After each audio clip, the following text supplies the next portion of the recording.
use of what is the use of learning these cloud services in order to learn for DevOps. So this is a brief introductory session, how the DevOps things are working, and we will try to look into the one of the CICD, which is considered as the heart of the DevOps. So CI pipeline at the end of our session. Why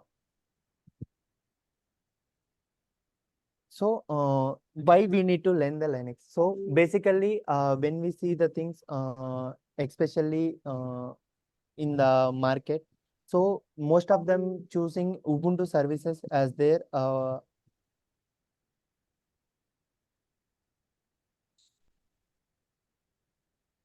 Ubuntu system as their operating system. So why most of them are choosing Ubuntu system, which is a Linux flavored thing. So how we can able to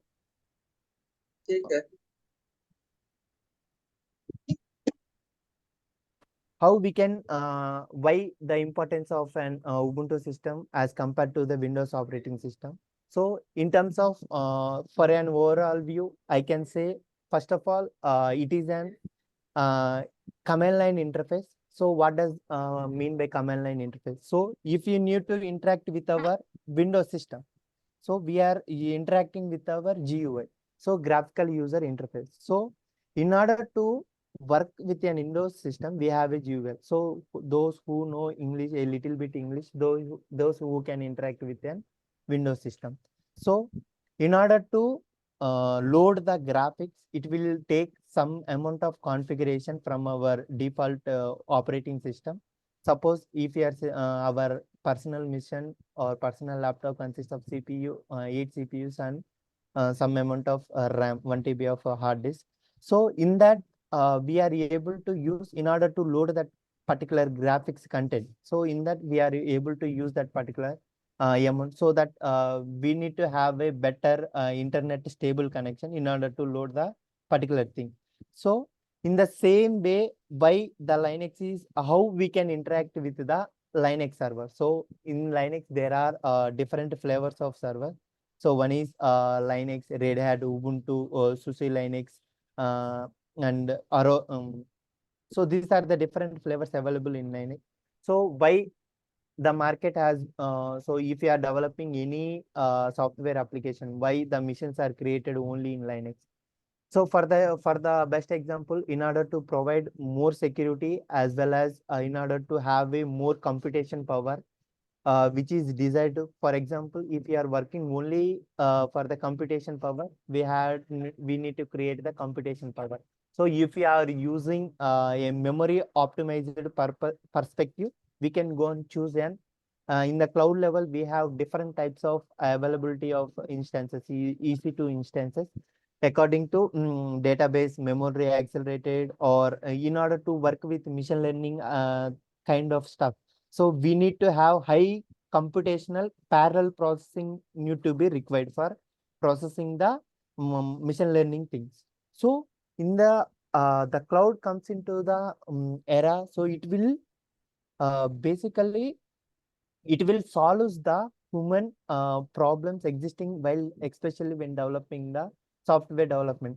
So suppose if you are needed to start your company, or you are going to start a startup company, so in that scenario we will able we in that scenario we need to invest a lot of investment to develop a project. So in earlier days, before coming to the cloud market, so first we need to see a dedicated place which is considered as an office for developing, and we need to buy the bare metal machines or the laptops in order to work with for the developers, in order to provide in order to develop the code, or yeah, Please mute in who order are to not speaking. Please mute.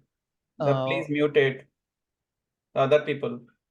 uh, so please mute so that they do not have a disturbance to other people. So in earlier, in order to start any organization or any startup company, the fundamental thing is first they need to select a dedicated place, or they need to buy, or they need to rent that place, and they need to buy a particular server, or they need to buy a licensed server. So with a huge configuration, and later onwards they are able to divide that particular server and make an logical isolation, and they are able to access or they need to buy a laptops for each and individual respective developer. So which might be an so in order to host their update, they need to create their own data center, and they need to manage entire everything in terms of networking, in terms of CPU, in terms of CPU, in terms of cooling system. So the nowadays the compute powered machines, they are generating a lot of heat when they are especially working. So in order to control the heating mechanism, they need to add a cooling system, they need to mention. So that's why in every offices we are facilitated with an AC. So when the computation power happening in our system, it will generate an heat. So in order to reduce or cool down that particular mission, so we are maintaining a dedicated cooling chamber for the entire ecosystem. So this might take an effective cost solution in order to develop any application. So these cost optimization comes into the picture when we are using the cloud services. So uh, what is mean by cloud computing? So why the cloud is going becoming a famous buzzword in especially in the software development life cycle. So that's why here we had a problem with the cost. So in order to start a startup company, we need to invest a lot of investment before when we need to start a particular development of product. So later onwards, they need to pay for the salary for the individual developer or who are working. So in that, we need a dedicated team, especially for developers and especially for testing, and especially for when it deals with networking administration and whole. We need to have a server room, and for that server we need to have a dedicated engineers in order to work for the server. So if there is any server down, or if there is any network issue, those people need to be resolved. So this is an where it involves a huge investment in terms of so it would be a burden for the startup company. So the startup company initially they do not have a sufficient income. So the problem what we are facing in the traditional method, it is solved by the cloud. So cloud, it offers all the required services, or all the required necessity components for developing an application in terms of compute power, or in terms of database, or in terms of providing network.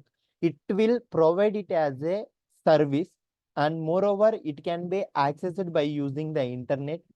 And the beauty of the cloud is it is work on the principle of pay as you go model. What does it mean pay as you go model? So if you are created any resources which are regarding to the compute, or which are related to the database, or which are related to the networking, or which are related to the big data. Suppose if you are nowadays most of them when it comes to DevOps, most of the software applications are working as microservices architecture. So how we can able to tackle this microservices architecture, how the orchestration mechanism will be involved, how we are able to integrate all the services and uniquely functional thing of.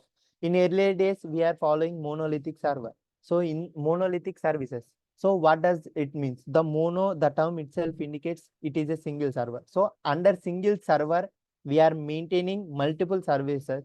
For example, in order to understand more briefly, so if you need so what does mean by monolithic server? So consider an Paytm, or daily usage service, which is nothing but phone pay.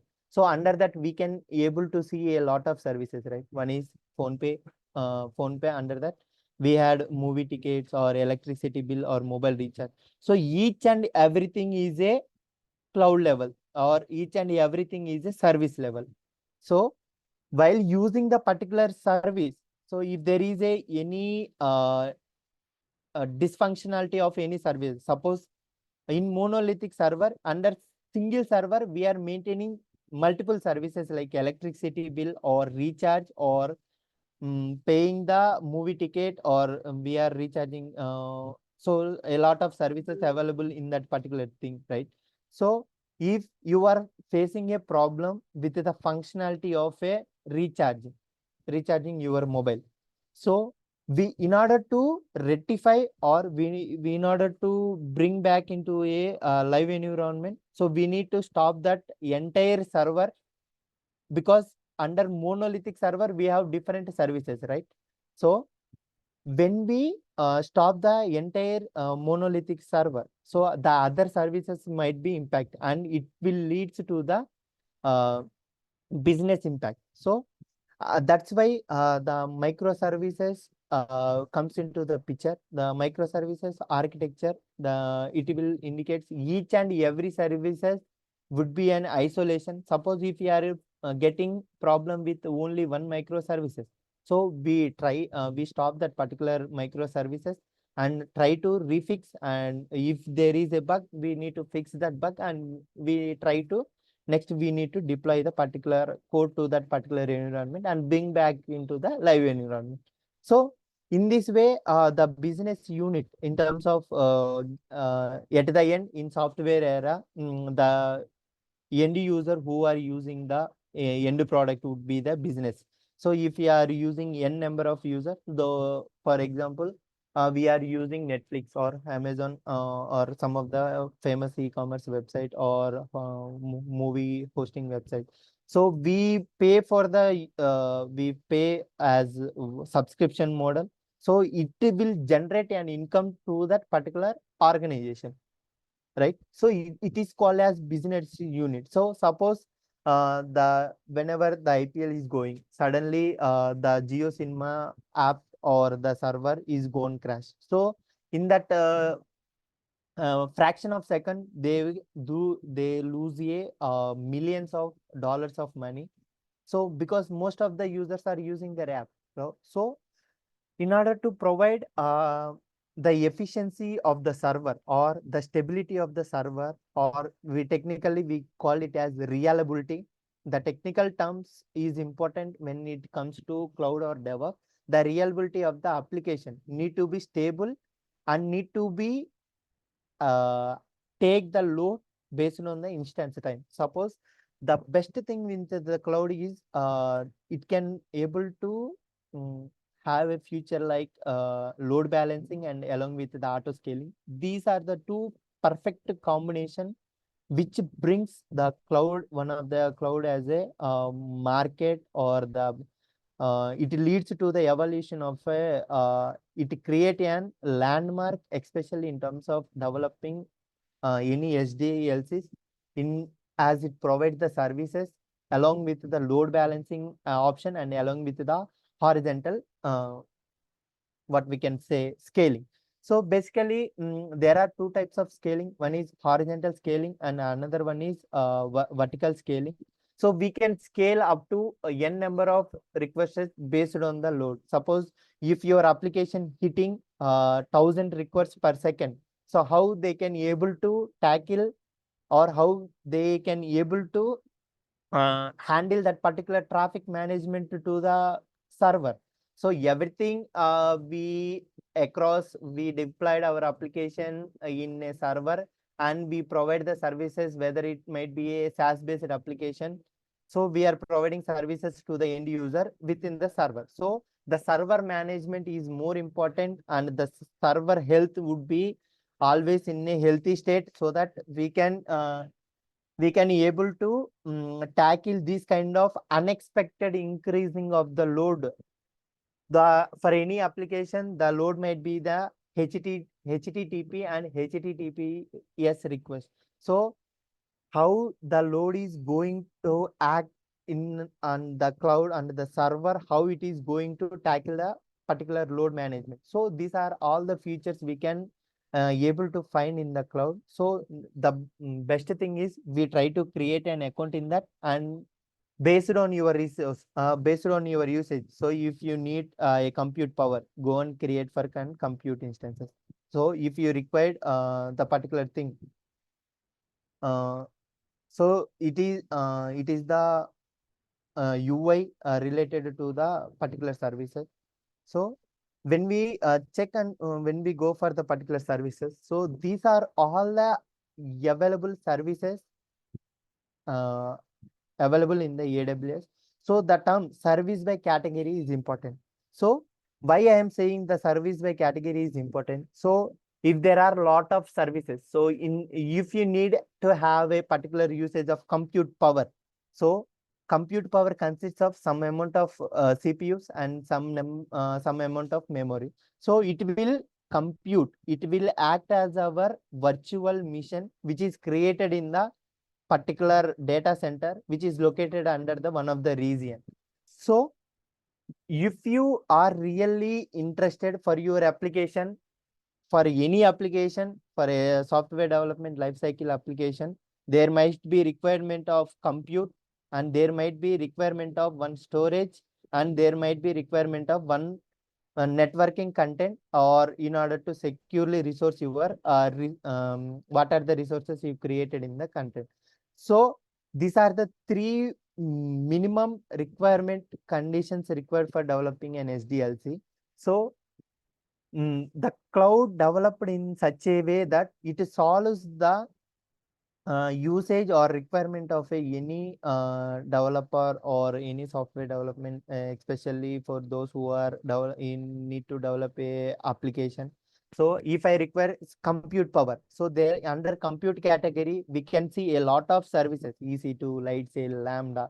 So try and choose for one of the services, how the EC2 is going to be work. So everything will be an UI mode. So the cloud is as easy as the thing. So if you learn when you are fundamentally strong, suppose if I need to create an EC2 instances, so basically what are the necessary requirements or what are the necessary configurations required for your mission as well as. So I compare the Linux as well as the AWS thing with the real time scenario. Suppose if you are going to purchase one laptop, so what are the parameters you are basically considering for you in order to buy your laptop? So first, based on our requirement, we are able to choose our particular thing. So in the same way, based on our requirement, suppose my requirement is an mobile or for basically I am searching for buying a laptop which is especially used for game. So there is a dedicated configuration, a dedicated processor required for gaming processor. So the processor must be highly computational in order not to lag when we are playing the games.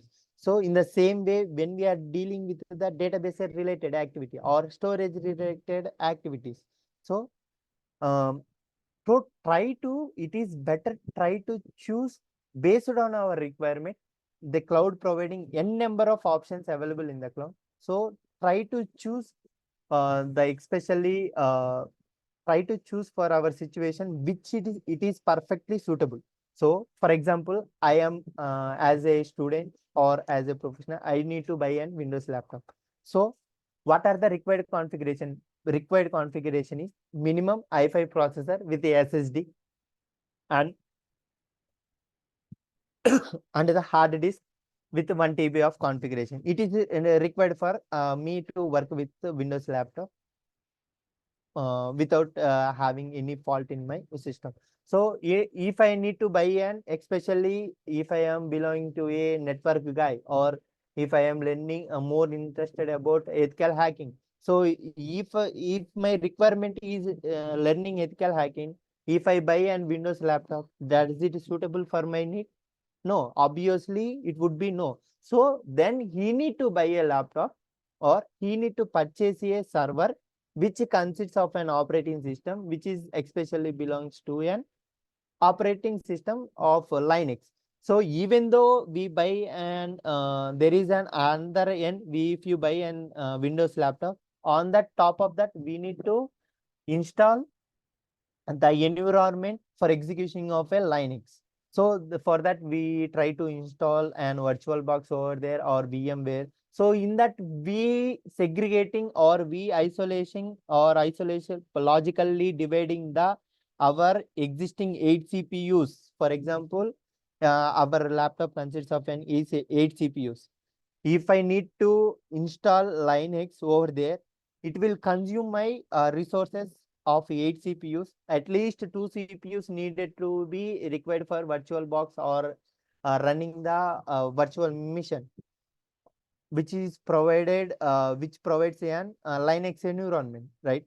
So in order to tackle this kind of situation, so now my entire ecosystem or my entire CPU will be decreases to 6 CPUs. So there would be a degrade in their performance of our of our server, which is nothing but our laptop.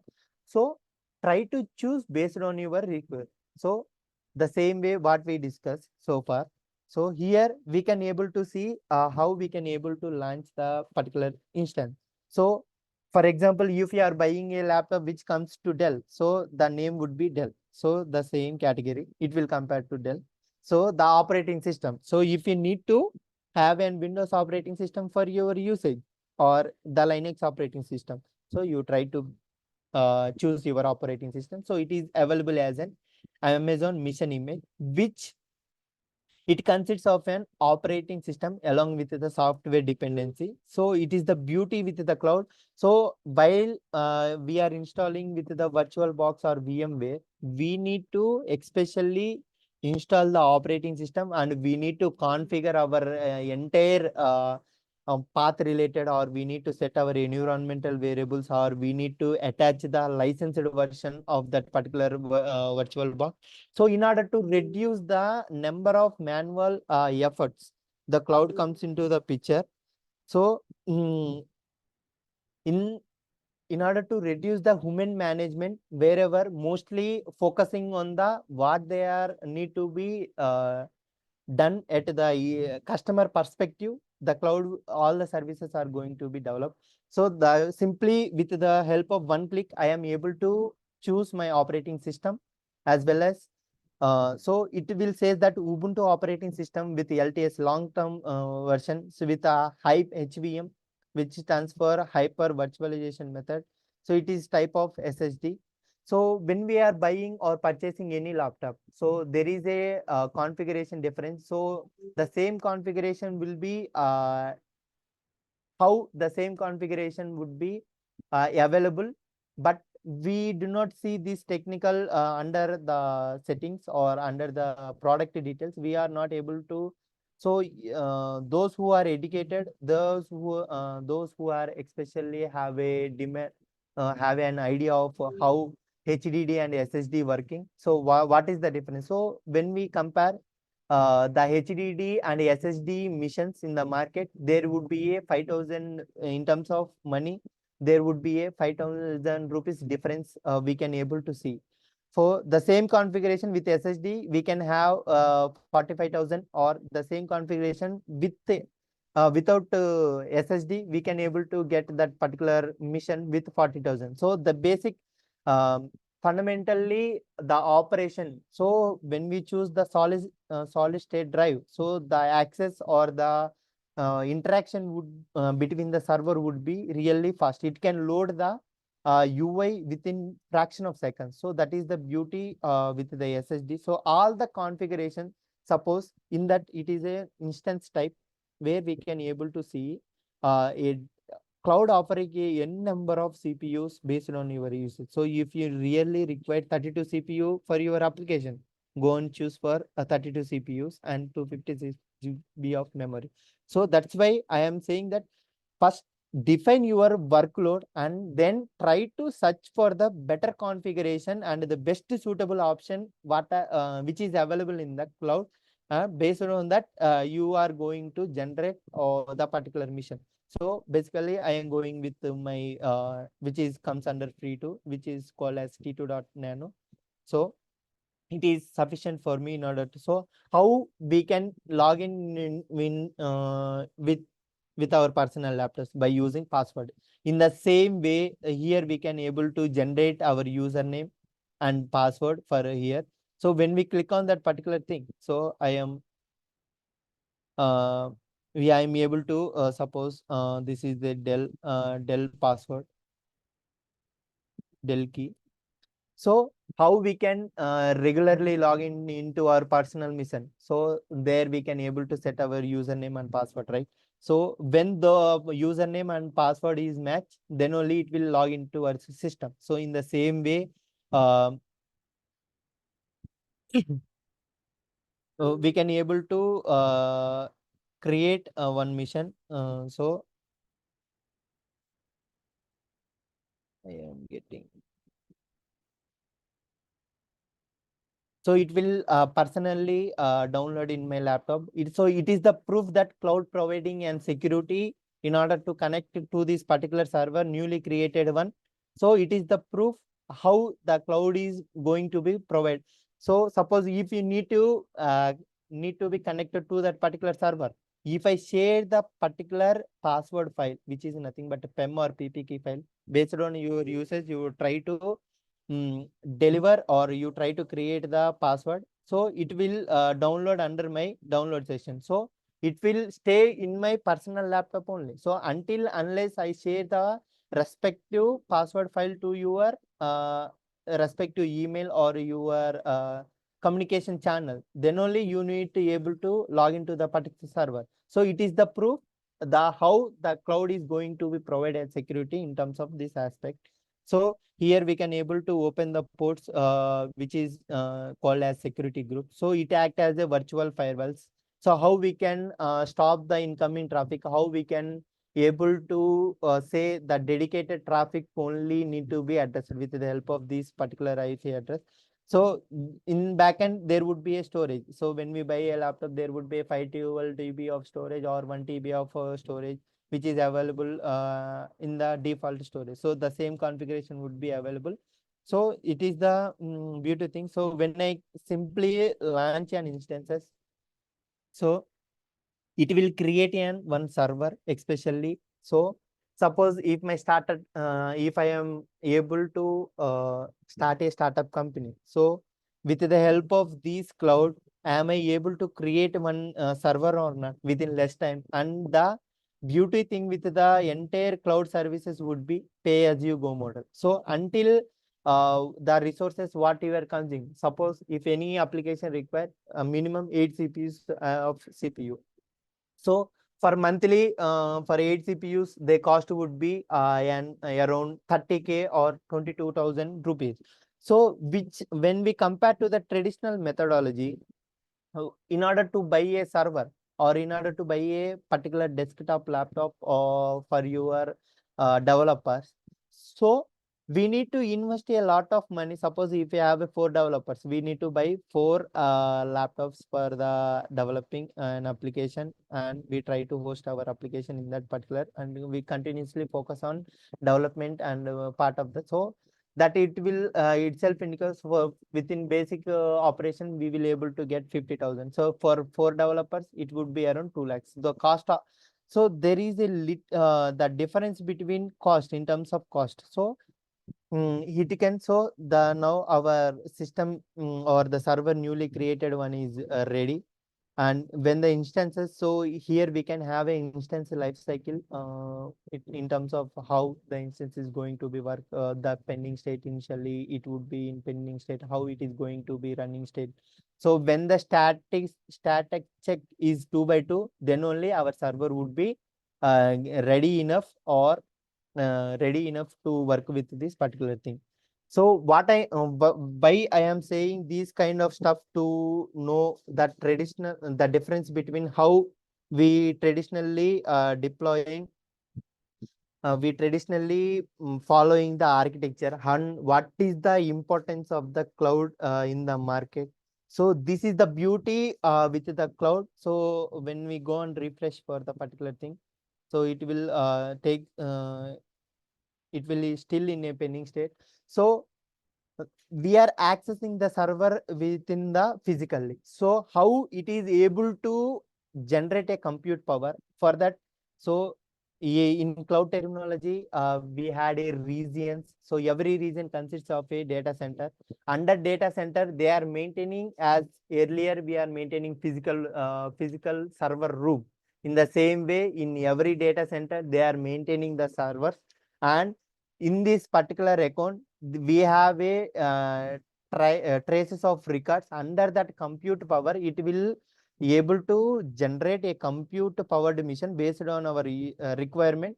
Under the how where the region is located, in that region there would be existing of one of the data center. So under that data center, the particular mission what we created, the Dell instances, will be located physically. So the 2x2 check, what does it means? So the first check is for the physical existing of the server which is located in the geographical region. And the second server, the second 2x2 check. So far, are you enjoying the entire experience of building a Power BI dashboard? So many visuals is what you have built so far. Maza aa raha hai? Can you tell me a big yes if you are happy with the learning so far? Yeah. Yes, sir. All of y'all who found Power BI to be difficult, to be complex earlier, have I been able to make Power BI simple and Hi guys, someone speaking on mute. Yeah. Sorry for the interrupt. So the 2x2 check status condition indicates that the first check, the first numerical or decimal number indicates that. So it is a server health which is located in the geographical area. And moreover, the second one indicates that the newly created virtual server which we created, the virtual health of that particular server. So when the physical server health and the virtual server health are ready, then only the status 2x2 check would be implemented. So how we can connect to that particular server? So here we can, so everything is an UI level. So when you are fundamentally strong in terms of what is mean by region, what is mean by availability zone, what is mean by data center. So how what are the edge locations, how the network is transmitted. So suppose we have different regions, right? So we created in the US region. Suppose I am in currently in ASIA region. So how within less time, how I can able to access this particular server without facing any latency. So it will deals with the concept of edge location. So if I mean to say what is my edge location, so edge locations captures the some amount of what we can say, some amount of information cache. It will store as a cache memory, so that it is able to give an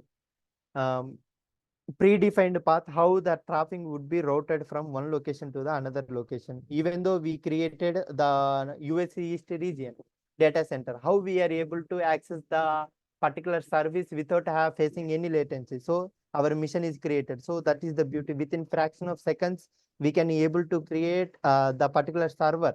So everything in a software development, everything comes deals with a server. So if there is a server down, our application would be down. So for better example, in every situation, for example, if there is a banking related thing, so sometimes they said that banking servers are down. So what does it mean? So the banking application will be hosted on the some server. So unfortunately, it is a mission. Sometimes, unfortunately, it is have facing a problems which respected to accepting the load. So nowadays, billions of users are accessing n number of applications. So if there is any misfunctionality, how they can be able to tackle situations easily. So with the help of, so most of them preferably the cloud solutions or the cloud available cloud market. Because why? Because of it providing the future elastic in nature and scalability. It can scale up to n number of resources based on the load and along with the load balancing. So these are the unique features why the cloud comes into market. So if I am able to run my Linux command, so why we need Linux server? So why firstly said that when it comes to why we need to learn Linux. So we are creating in the cloud level, we are creating the Linux servers for because of I say one of the security reason, and moreover the Linux servers can be interacted by using it does not contain an interface to interact with that. So it works on the command line interface. So if I am a DevOps engineer or if I am a particular developer in my organization, so our missions are completely Linux servers. So then how can I able to interact with my Linux mission? So that's why when it comes to DevOps area, first we need to learn about Linux, then one of the cloud based on your usage, as we discuss, as we showcase in the particular thing. So this is the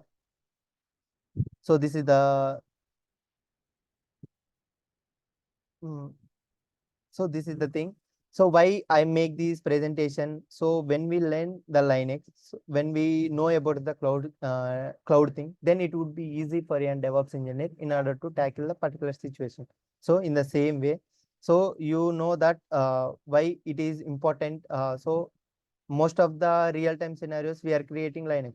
So if you have a server, then you developers or you do not know how to interact. So how to see the mission name? So host name is the mission name. So how we can get the IP addresses of the particular thing? So how you can check whether the particular IP is working or not with the help of command line interface. So this leads to the evolution of learning the Linux things, especially when we are working with the cloud. So now I think it might be clear for why you need to learn the things Linux as well as why we need to learn the cloud. So cloud offering a lot of n number of services as we discussed. So here we can able to see n number of services. So based on that particular thing, so if you are interested in learning compute, so go and choose your compute services. So under that compute, we can able to see most of the use case in used services are EC2 and the Lambda. So when you are especially nowadays microservices management of an application, which leads to the orchestration of an application. Finally, at the end, you are developing any application. At the end, they are deployed into microservices. So there is a container tools which is famously known as Docker and Kubernetes related thing. How the containers are going to be worked, how we can provide an isolation of working the microservices without disturbing the existing feature or existing functionality of an application, as we discussed earlier, the difference between monolithic and microservices. So if you are familiar or your use case is container, so each and every cloud providing an Kubernetes services has Elastic Kubernetes services or Azure Kubernetes services or Google Kubernetes services. So each and every services will be container services available in the cloud level. So especially when we deal with the particular thing, uh, so especially when we are dealing with, suppose if our application generating a lot of number of logs, so how we can able to store the logs in a unique place so that developers can debug their error while discussing while in order to troubleshoot them. So how we can able to store all the logs. So what are the services available in the cloud which solves our problem, which is related to the storage. So there is a famous S3 bucket simple storage service. It can offer, so as compared to the outside. So for example, if I need to buy a 32 GB of hard disk, then I need to pay for at least 600 to 700 rupees based on the read input and output operations. So in the same way, the cloud offering the cheapest solution for the cloud service, it would be an S3. It can handle up to 1 TB to 5 TB of data with the low cost. So it solves the problem of an storage solution. So if you are interested to manage the database, so suppose if your application is too long and in order to, so for any services, there would be a manual thing and there would be a cloud manager thing, right? So the manual thing need to be, suppose the database coming, the data coming into the database is going to increase within fraction of seconds. So when you do not handle that database management properly, the entire database server would be collapsed, right? So or the entire database should be disturbed. So there would be an which leads to the misfunctionality of an application. So in terms of database, so the database server would going to crash, the entire application will be gone. So while dealing with the suppose if you do not know how much data need to be stored and how many users are accessing their application. Suppose consider an example. If there is a sale in a e-commerce website, so there is a if there is a big billion days or Amazon sale in e-commerce website, so as compared to normal days, their load would be increased, right? Suppose how they are able to tackle the particular load. So based on the request, how they are managing, how they are distributing the load. Suppose everyone are using Amazon.com or Flipkart.com. So the same domain in worldwide, there are n number of customers to that particular domain. How it is able to manage, how without getting into server down. So the most of the services with less reliability, without any faulty tolerance, can be managed by using only the cloud. So it offers scalability based on the traffic, which is nothing but load balancing, and as well as scaling. So it can scale up to horizontal scaling or it can scale up to vertical scaling. So that leads to the database management. So in databases, there are two kinds of databases. One is RDS databases and SDS databases. So based on our usage, we try to use it. So if your data need to be stored in a tabular format, then choose and search for RDS databases, and then you need to be a data warehouse solution. So these are all the services. So in order to transfer the data from the existing one to the another one, there is a migration and transfer. In order to, in the same way, for each and every activity you are encountered in your life, there would be a one service. So if I am interested to learning machine learning things, so how if I need to install the manual thing and we need to try to set up the particular thing, so no need, don't worry. So the cloud will offer it as a service. We pay for the what we use or what we created. The suppose if I created an SageMaker, so what are the, you need to know what is meant by SageMaker services. So what does it, what it really helping the end user without having any headache in installation, manual installation of the particular thing. Suppose if I need to work with the database, so first I need to choose a database and engine. So the whether it might be a MySQL or Aurora or so based on our requirement, we try to install and we need to configure our storage path to that particular system. So these are all the headaches done in the previous when it comes to traditional methodology. So when we click on the particular RDS, it is able to create a backend storage for automatically where you need to store the data, whether it might be configure your external mount point or whether you can redirect the load into particular existing hardware in your on-premise data.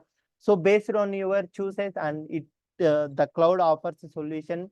It can integrate it with n number of options and what are available at most. The best they are providing.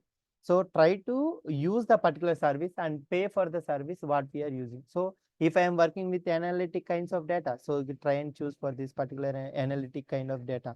So in the same way, when it comes to security, how we can provide the security to the perspective.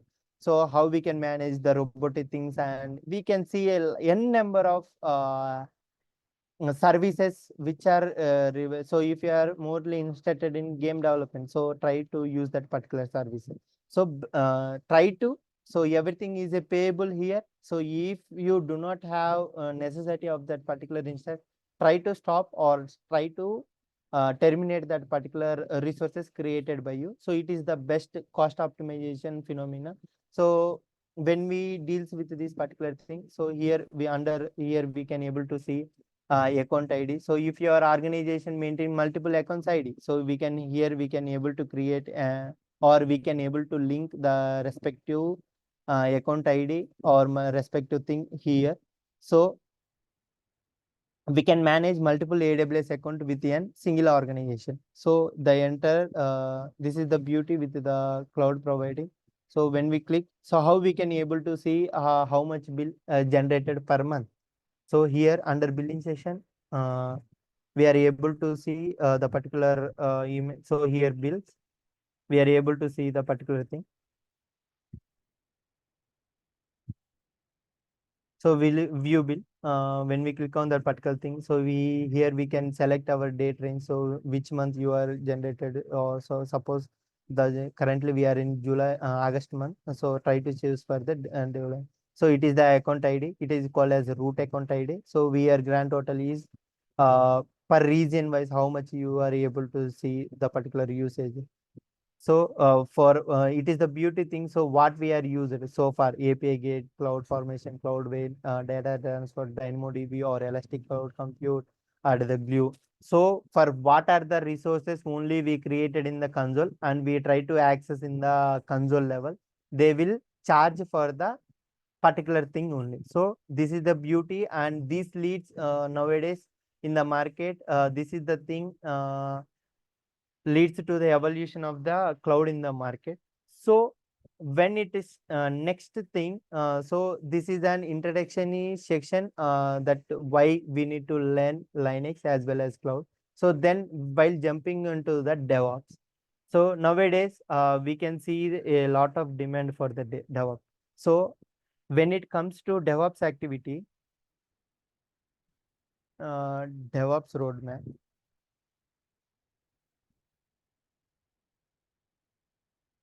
I can segregated the DevOps thing into first one, version control.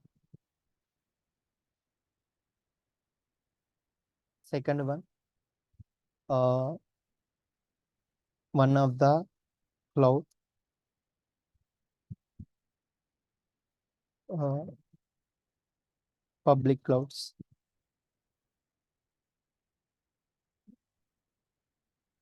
Cloud management.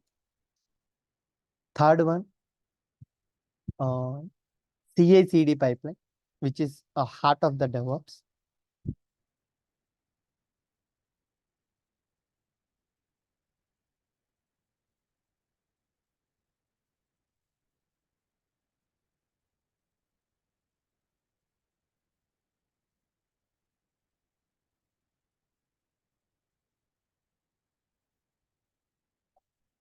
Then it comes to management of orchestration. Orchestrations loop like Docker, comma, Kubernetes. Hi, this is Niranjan. So is this the roadmap that we are going to follow for this session, or like we'll continue to schedule this session? We can, so that we can cover all those topics. Yeah, Arvind will answer this question. Yeah, this is just introductory session, right? Actually, for the data engineering related. Okay, so I just capped it this introductory session. Yeah. Okay. So thanks, Arvind. So at the end, we are going to see an IAC tool, which is nothing but configuration management.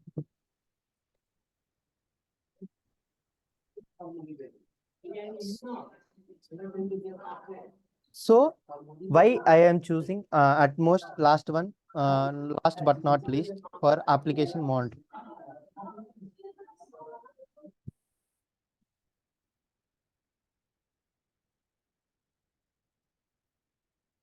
So I can segregate it. I can divide the roadmap of a particular DevOps engineer. So if you are really interested to become a DevOps engineer, so I can segregate the roadmap into this particular thing. First one, version control, and the cloud, one of the cloud provider based on your, as we discussed it, that whether you are comfortable with Azure or AWS or GCP, based on your usage, try to select the particular cloud.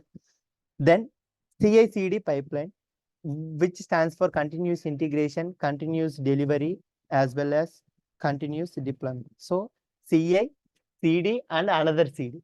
So which stands for continuous integration, continuous delivery, and continuous deployment. So why it is called as heart of the DevOps? Let me give a little bit time so that I can explain.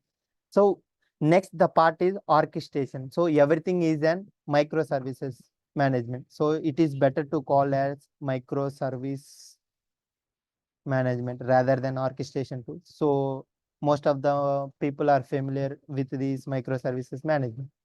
So next, the things comes to configuration management. So what is meant by configuration? So at the end, we are going to suppose at the end suppose if we develop any application, at the end we are able to monitor that application. So how we can monitor the particular application with respect to the particular thing.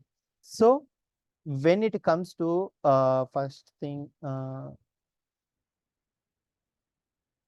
so when it comes to version control system, what are the available? Give me one. What are the tools available in the market? So the famous tool is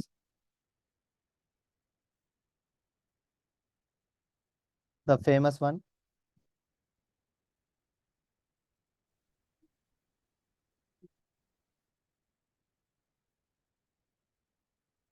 The famous one available in the market. Getting this. The famous one is Git, GitLab, and SVN. It is an outdated version, especially those who are dealing with the Java related one. So they are using SVN. So these are the Bitbucket. Bitbucket. So here we are dealing especially with the in terms of only the tools. So depending upon organization to organization, remember one thing, it's depending upon organization to organization.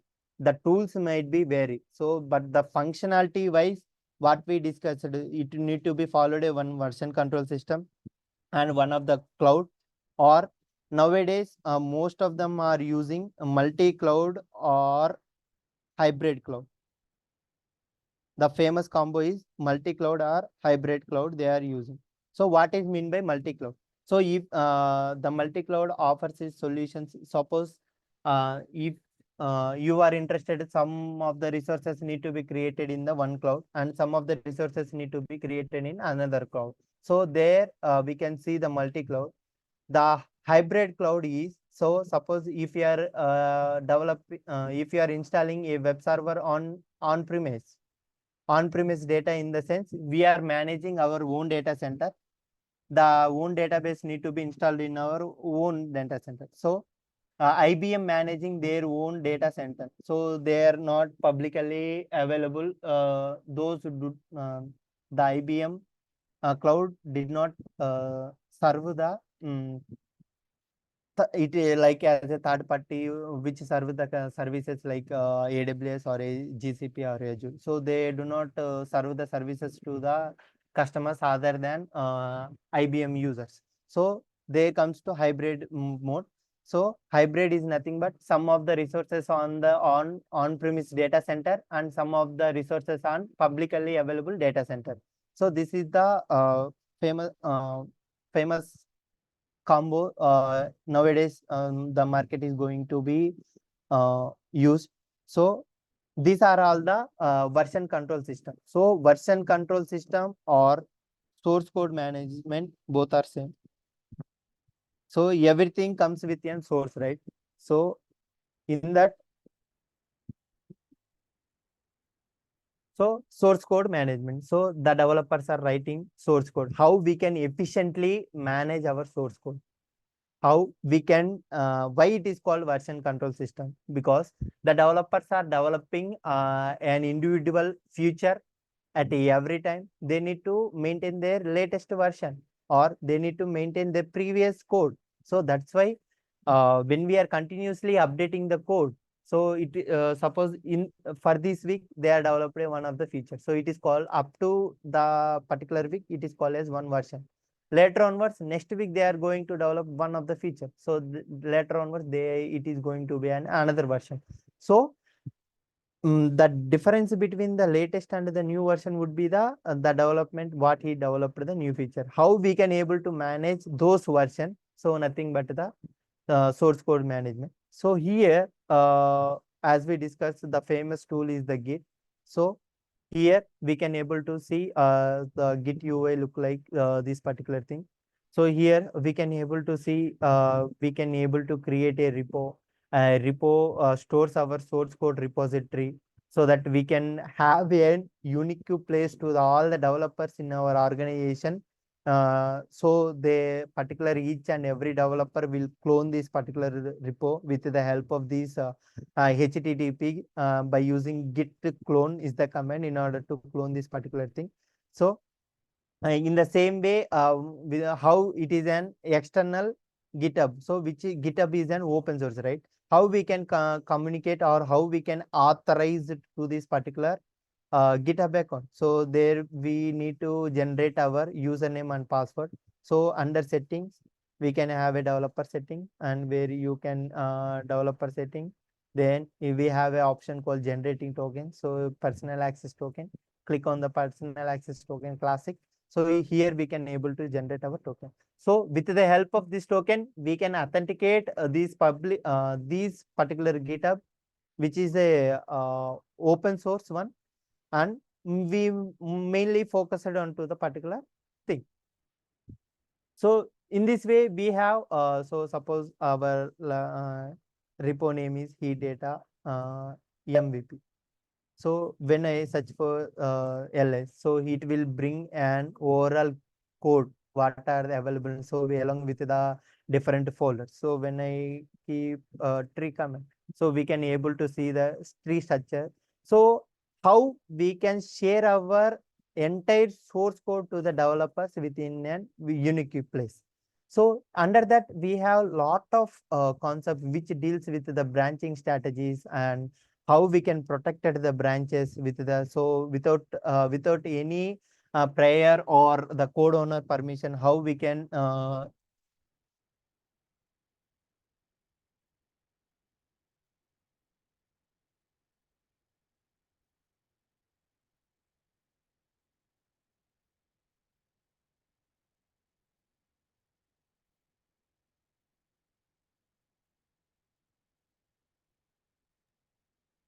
Ravi, your voice is not coming.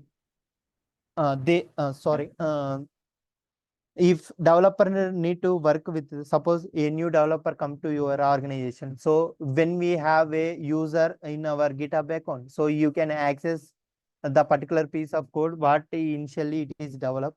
And so if you need to develop any feature without disturbing the existing source code, the existing source code, the perfect stable code would be existing in this develop branch what we created. So when we create a GitHub account, it will create a default branch. So it will treat it as a stable branch. So the developers need to be worked. So they need to create, so git checkout -b for creating a branch with the Ravi. I am creating Ravi. So now branch is git branch. So the git branch is Ravi. So here we can see, so now do ls, we can able to see all the what are the available content which is previously available in the git. So it will able to see all the folder structure here. So if I need to make any changes in the one of the folder, so I am going for the auth of microservice. So when I'm ls, so I need to update just vi.requirement.txt file. So I need to update one of the requirement what we newly inserted for application. So here I can add my application, then control. So these are the things how we can work with the source code management. Then I need to add, then I need to commit the particular thing. So as of now, I do not change anything. Commit. So with the help of commit message, we can able to update it. The commit message would be a meaningful one. So updated the requirement.txt file. So so that we can able to understand. So whenever other developers are looking into our developer. So this is the thing. So when we commit the thing, commit is nothing but saving the what you modified to the particular thing. So if your things are ready, so then we need to push the particular branch to the main thing. So git push origin, the branch name would be Ravi. So it will push into our particular GitHub. So then we can able to see our changes. And so if it is a protected branch, so what does it mean by protected mean? So in branching strategies, so if there is a if we are following 3 environments, so there would be a development environment or staging environment or QA or UAT or prod environment. So without having a prior knowledge of your code owners, or unfortunately the developer suppose the developer think that the code would be perfect in terms of his aspect, so but it might disturb the other functionality of an application. So how we can able to process this application? So that means, so here we can protect our branch. So protection in the sense, without prior knowledge or without giving our permissions, these do not merge into the particular developed branch. So with the help of PR is nothing but raising pull request. So raising a pull request to the main branch, which is called develop branch here. So the we need to raise a PR from the future branch, so which is created by recently. The Ravi is a future branch, and we need to raise a PR to the develop branch. Because why we need to raise the PR? Because develop is a protected branch. So in order to merge our code into the protected branch, then we should need to raise a PR. So and these PR need to be approved. So under here we can able to have the particular thing add review session. When we click on this particular thing, we will able to see the particular, so add your review. So if you are under code review session, so if you approve these changes, then only it will able to merge into the particular develop branch, so which is considered as a protected branch. Until unless your prior information, so we can justify by using the reviewers. So under this, these are all the code owners available for my organization. So before merging these particular piece of future branch into the main branch, which is a protected branch, so someone raised their hand. Yeah. Hi. So I have a question. So once you did the change in your code, after then you committed and then you are going to push it. So once you push it, it will be visible in the GitHub repo. Yeah, because if it is an unprotected branch, then our changes would be pushed into that particular branch, which is the main branch, which here we call is a develop branch. Okay, so there could be hundreds of branch. Downloading is okay. Like I have downloaded with a Git clone, but how it is going back to the same repo and underneath my new developed branch will be there. So how that is happening? If you can please guide me. Yeah, sure. So this is the one of the branch which my colleague is working. So Gopi hyphen unit measure. So this is the branch which is created from the develop branch. So as our develop branch is a protected one, so how we can able to merge code means, so with the help of so I can show in another GitHub, so that it is an company one, organization one. So here I can show you a demo.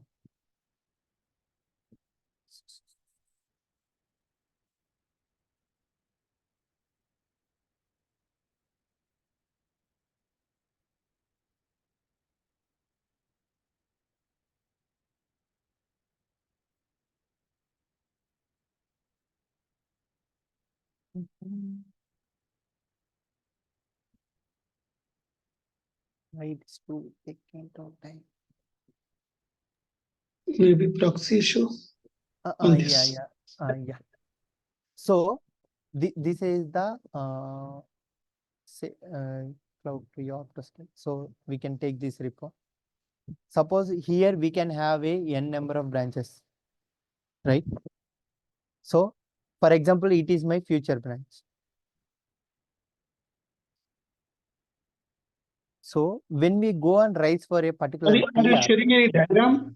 We can see only the Mozilla Firefox. Yeah.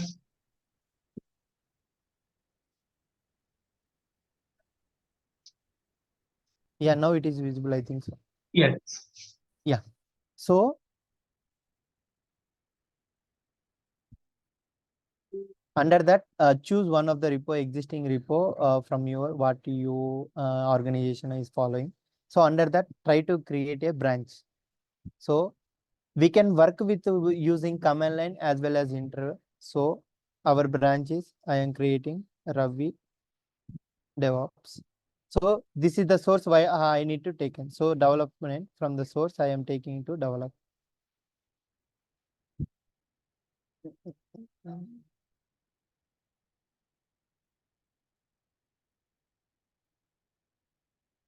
So new branch. Ravi DevOps.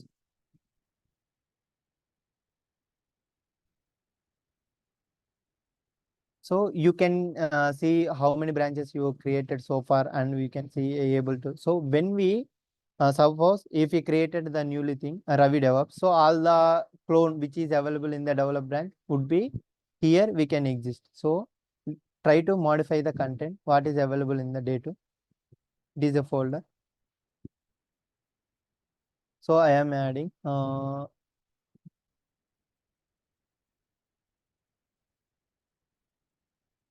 so go on edit. So this is the roadmap to the DevOps section. So I try to commit changes. Commit is nothing but adding changes. So here we can see two options while committing the message. So we can directly create a new branch and start a pull request. So the cloud patch would be the new branch. So here we can able to see.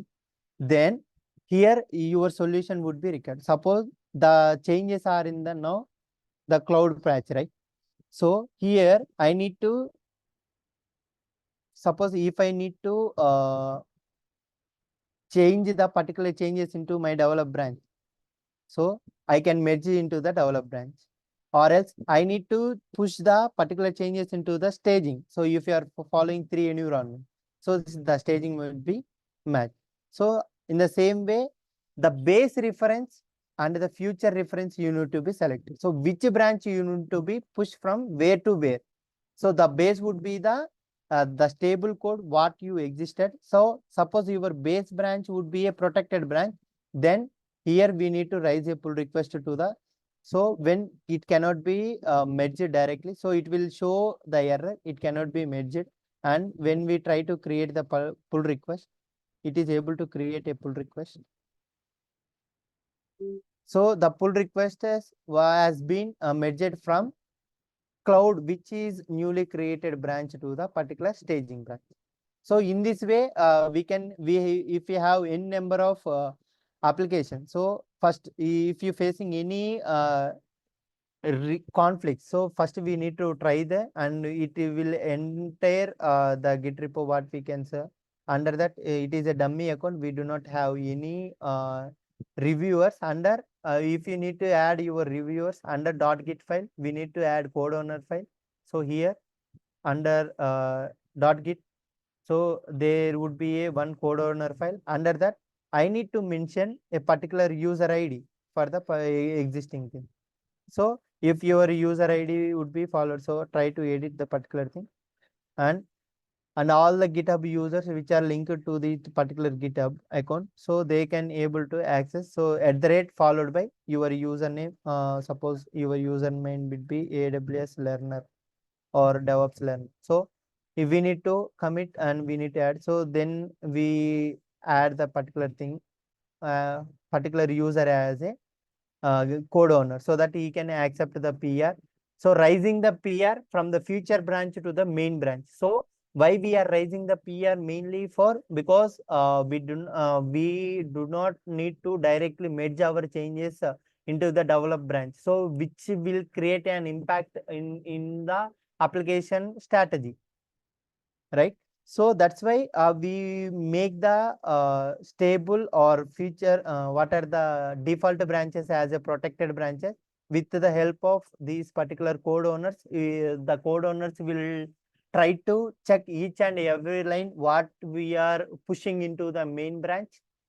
It will they need to be analysis. It will create an impact or not. So how these things are be going. So in hierarchy or in overall view, the combination when we are working with multiple project, there would be an writing and pipeline. So each and everything would taken by using the pipeline. So everything there would be automated, especially when we are working in MNC companies, everything will be automated. So according to your work, they will give privileges in order to see the content or in order to access those repository. So in this way, we can merge our future, which is created by the so from to the where we can develop our main branch. So in this way, the futures are going to be developed by developers, and for the stable code, we are maintaining them as a protected branch without informing or without approval of code owners. The code does not merge into the particular stable branch. So this is the thing. When it Can comes, I add? I mean, my doubt is still a bit there, and yeah, I'm yeah, sorry if I take everyone time. So my yeah. my question is that suppose that there is a develop branch, and I Hmm. have cloned the whole particular repo. Okay, like for example, head data underscore MVP. I Hmm. have cloned at my own local laptop. Okay, in Hmm. the Git bash or maybe somewhere in the Hmm. VS Code. I have Yeah, now okay, I created a new branch which my name like Brijesh. Okay, okay, git branch hyphen b and given the name. Now yeah, in the branch, all the code, the new changes which I want to do, I have done it. Okay, a1 is equal to 80, a2, whatever I have done. Now hmm. I committed as well. I'm Okay. pushing. So when I'm pushing, whole bunch of set which I downloaded will go back to the Git repo, or only the No, new piece of code will go back to the only the repo. new piece, only the new piece, what you added. Okay. So there we can find a version, the previous version. The currently you are developed a new feature, which is a new version, right? Suppose Hmm. there is a dependency for another developer. They need to clone the again in order to bring your changes to their local environment. Okay. So creating PR is again like pushing is kind of creating PR for review, or that is a different thing again after Uh, pushing. that is a different thing. So if your branch is not an protected branch, so if you push the branch, then the changes will go into the main branch only. Okay. Otherwise, So it should go for review. otherwise, we need to raise a pull request saying that I am requesting you to accept my changes,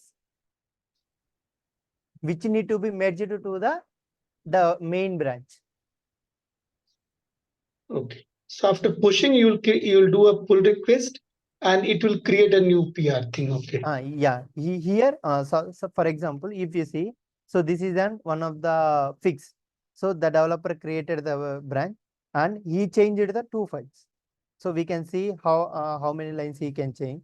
So he raised a PR saying that I change my code in my future branch, which is Gopis or Gopis / something. So here the developer, the particular developer who are able to accept these changes. So it is belong to the backend. So the backend lead would accept the changes. Then only the code which he written. So here we can see plus symbol. So the code which he written. So it will merge into the particular the code which is available in the here developed branch. So this is the phenomena following in every. So suppose here we have 167 branches. So each and every branch is an individual feature. So when they are completed with their feature development, they are raising a PR to the particular thing, and then it is merged into the main branch. I think your doubt has been clear. Yeah, thank you so much. Thanks a lot. So when it comes to the particular, so this is the thing. So the environment would be different. But the source code management would be like this. So under that, so here we can have a n number of issues. So how we can able to track any user, or how we can able to track issues based on the user.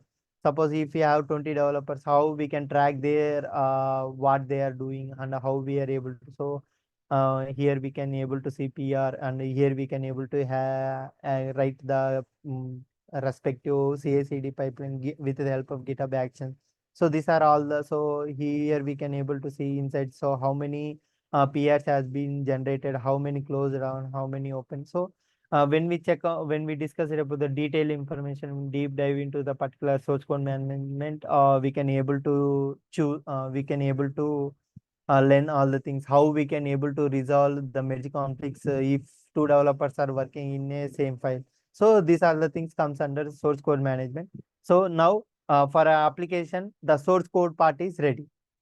Then why next it comes to the one of the cloud. So suppose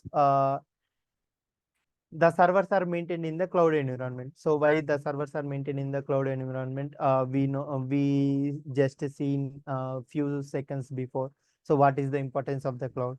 So that's why the second topic is management of server. So suppose if you need to create a server in the cloud level, so you must have a knowledge how to interact with the cloud. So that's why one of the cloud services need to be picked up. So in the same way, so if you are familiar with the AWS, go for AWS, or if you are familiar with the Azure, go for Azure, or if you are familiar with the GCP, go for GCP. So try to create one of the server required for your application installation, and moreover, so in order to open, so for example, for particular application, we need to open the ports. Suppose the HTTP port would be 80 or HTTPS port would be 43. How we can able to open the ports in a server in the cloud level? So there is a security group. There are two kinds of security groups: inbound rule and outbound rule. So in the same way, you need to create a database server. So how we can able to access the database server? So that's why mainly our for developing the servers might be required. So the server configuration and the how we can log into the server configuration, and how we can able to give a particular developer to provide an environment to work with this kind of for developers, how we can able to enable the particular environment. So providing an environment is nothing but deploying our application in a server. So and how we can able to give access the developers to access this particular server with the help of SSH connection, or else with the help of password file, or it is based on your usage, username and password, or key file, which is called as key file. So in this way, we can able to interact with the server created, and we can able to give the particular thing to the developer. So when it comes to CICD pipeline, the next stage would be our source code is ready and our server would be ready. So why the CICD is important? So here comes into the actual picture. So every time the developer is going to return some particular piece of code source, and he need to check the changes then we provide the server to him, and when he need to deploy is nothing but installing his changes. So deploying the changes what he written. Suppose if you develop an additional functionality in calculator application, so you need to check whether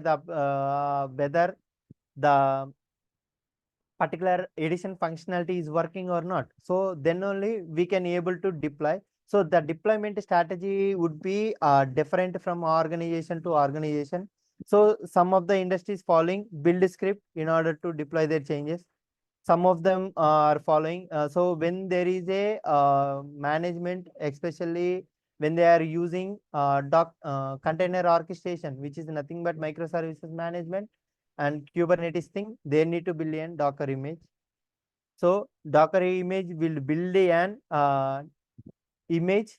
So the image consists of it grab the image ID. So the image ID consists of the logic, the source code logic, what he written. So all the source code functionality would be captured in this particular image. The image name and tag would be followed, image comma tag. So with the help of this image and tag, so when we upload the particular image and tag in the respective console level, so it can able to see the respective changes. So in this way we can deploy our changes. Suppose if there are 25 developers and each of them are continuously changing their code and they need to check their changes. So how, though, for example, consider a scenario. I will pick up the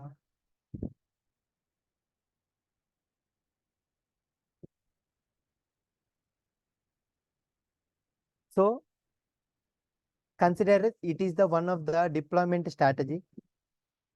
So first we need to pull the source code. So step 1,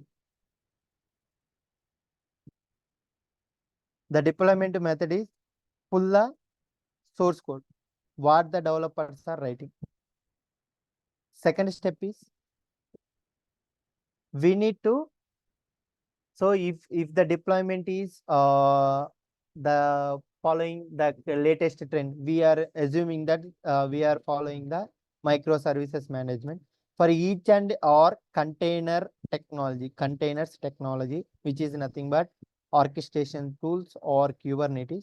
So if your deployment would be in the containers, so then we need to how we can upload our how we can build a Docker image. So Docker image.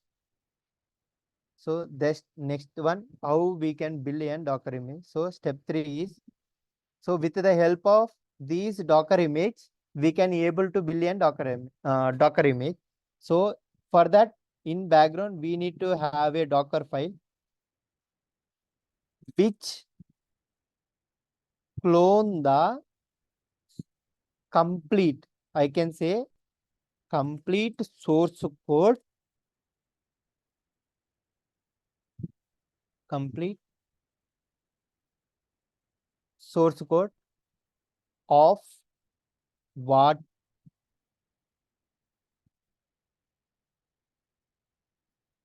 you written. Next thing is, in order to maintain these kind of images, so we need to push the particular Docker images into the Docker Hub. So Docker Hub is it is like a open source container images management registry.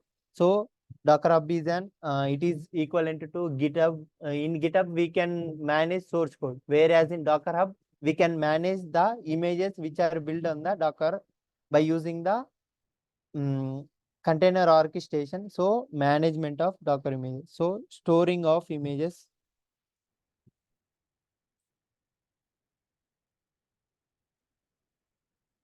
in the Docker Hub.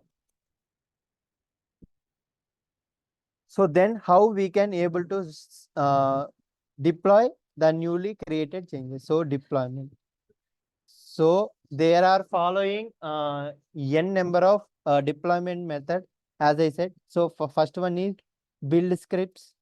So earlier we are using, if you write build script, suppose if you are working with React kind of application or front end related thing, so we are just running npm run install or npm server. So it would be under that we have a build script, so that it will build the changes and apply the changes to your respective server.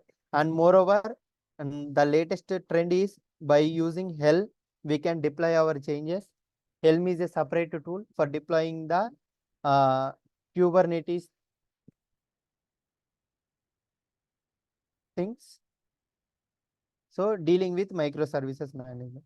So this is the thing need to be done for each and every developer in order to bring their changes into the live environment. So suppose if there are n number of, suppose if you need to 20 developers are there. So continuously we need to first how we can able to clone the particular repository. So by using git to clone is the command and the URL, GitHub URL. So this is the step one. So first we need to clone. So here the technical term CI, CD and another CD. So how we are going to compare this CI, CD and another CD in this particular environment? So continuous integration. So continuous integration in the sense how what need to be added continuously and what need to be added continuously. So every time here the change would be the source code. Suppose there are n number of developers, they are changing the code, they are changing their respective source code continuously. So first we need to integrate the source code continuously. So that's why continuous integration comes into the picture. Continuously the developers are changing their code. So we need to try to continuously clone the changes which are available in the development branch. So here the first problem is solved. So then the container. So how we can able to build the image for that? So in continuous integration, there are, in order to determine the quality of your code, we can integrated the unit test cases, smoke test cases or integration test cases in our pipeline, so that it would be able to increase. So the same phenomena I am able to follow the particular thing. So first one is pulling the source code. Suppose this is the thing. So it is our Git repo. So continuously I need to pull the code. So first one, the step one, which I am going to do manual thing. So how the CICD, the importance of CICD, you must know. So first I am following the manual thing. So the first I need to pull my source code. So git pull, it can pull the code.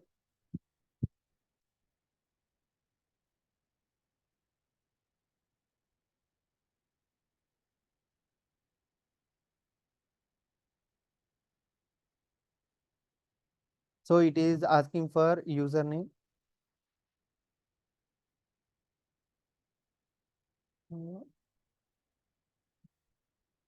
So as I said, how we can able to pull the particular thing. So it is my personal access token.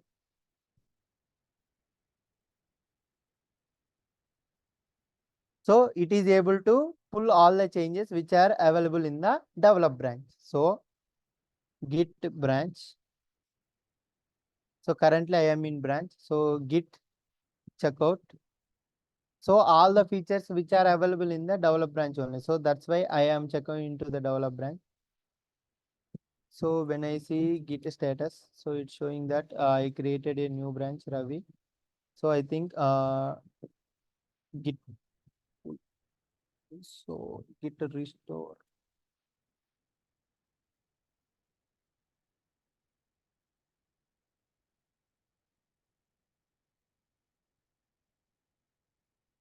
So git restore -staged stage. The file name would be auth.docker. So it will changes. So git then again try to pull git pull.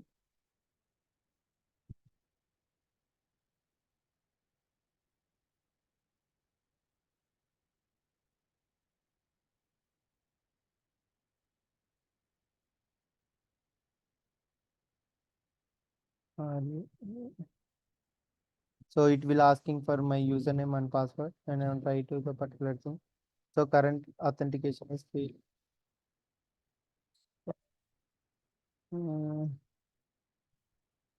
I need to copy my token.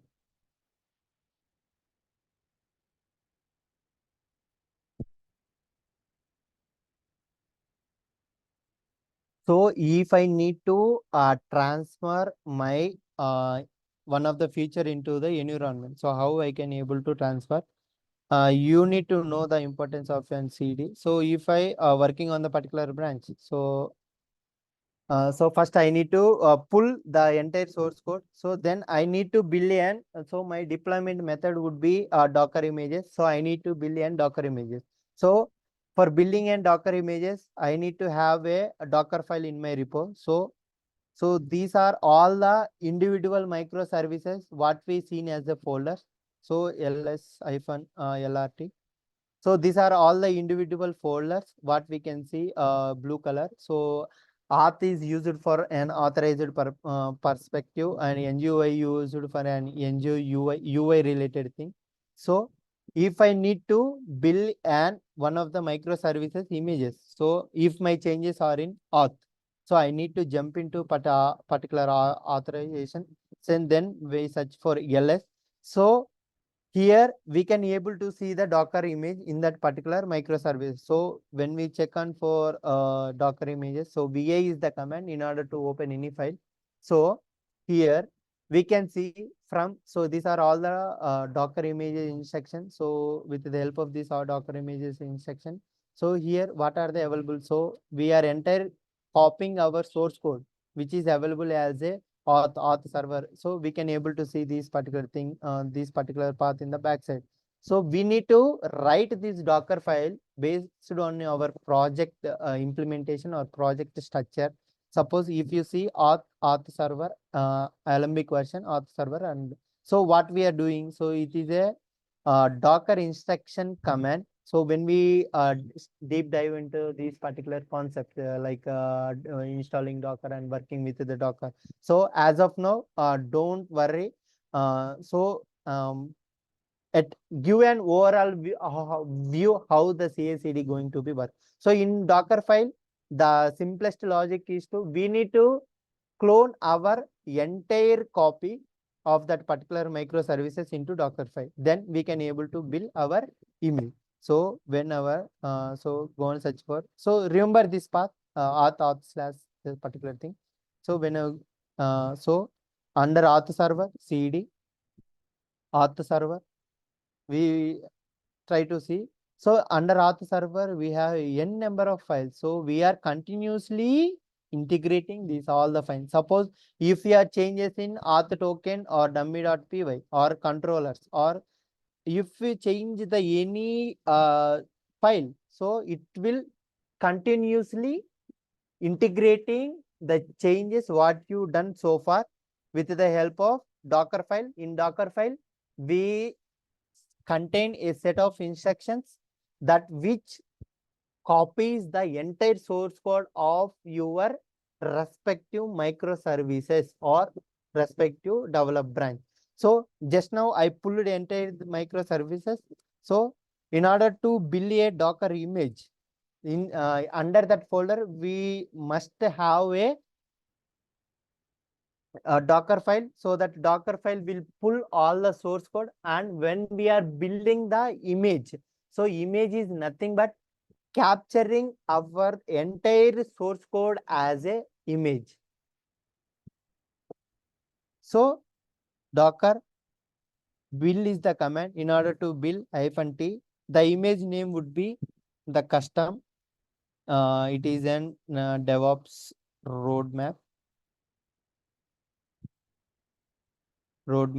followed by tag. So it is belongs to AWS, right? So the tag would be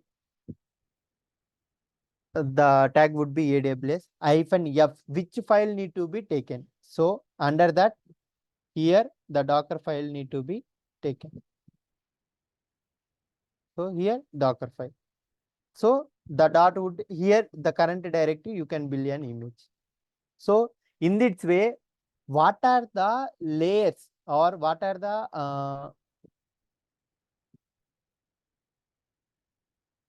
so under auth folder we are building that particular thing. So it will execute. So what are the layers available in the Docker file? So it continuously building a Docker image for the respective changes. So here we can see the source code would be in this particular thing, clients or REST API dot or Juho, so requirement.txt. So if you modify the field, it will copy the entire thing from the modified file and continuously integrate your code and try to build a Docker image for that particular thing. And when it is completely done, it will give a Docker image which bundles our code into a Docker image when we deploy or when we upload the respective Docker image into your container environment. So then only we can able to see that particular changes for that for newly deployed thing or newly what you have add the source code newly.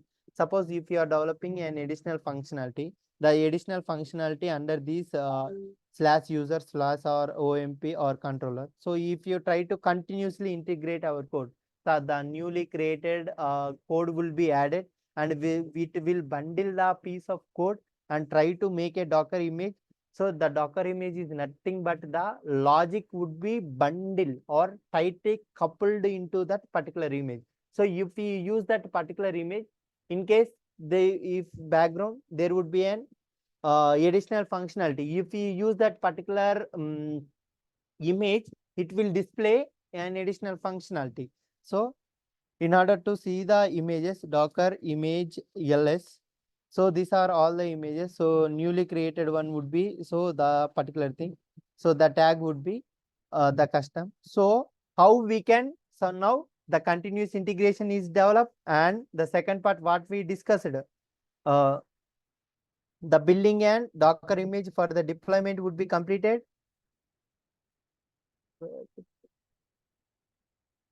So the second part, the continuous source integration is completed and the Docker image would be built, and next we need to push into the particular Docker Hub. So what is a Docker Hub? So Docker Hub is an public container registry where we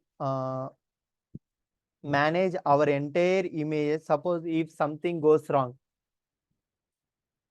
if there is a production release, if something goes wrong, how we can able to get back into the previous version. So when we maintain these Docker image is nothing but we are bundle the application.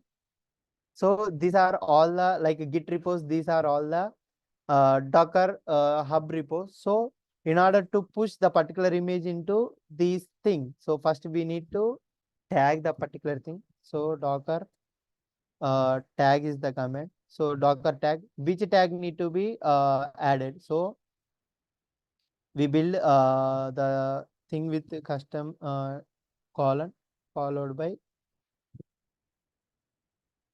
AWS. In which repository you need to tag. So he data under it is a repository. So with which name newly.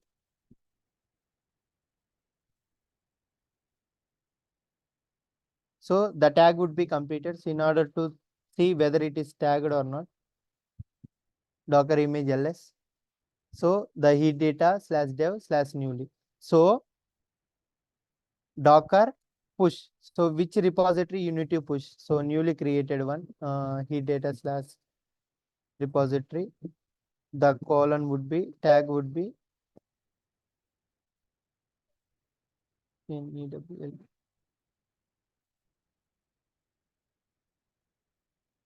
So it will push into our Docker hub where we can maintain our images. Suppose if this version is not working, I will go and update the image, the previous one. So this can I will be updated. So in this way we can track the particular daily changes or weekly changes or releases changes in the particular Docker hub. So Docker hub is an open source tool or open source account for managing the Docker related thing. So when we try for and refresh, the newly created one is able to push into a particular repo. So still it is processing. Why I am showing this particular thing? Because so the particular thing along with it, the size is built. So when we go on refresh the particular thing, so the newly tag is updated.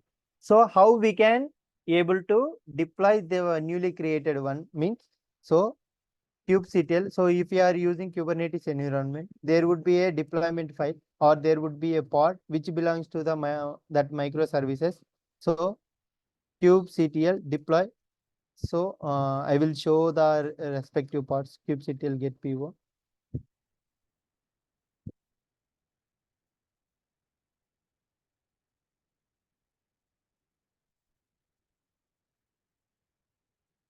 So it will shows the our microservices. So these are all the pods running in our environment in order to serve the application.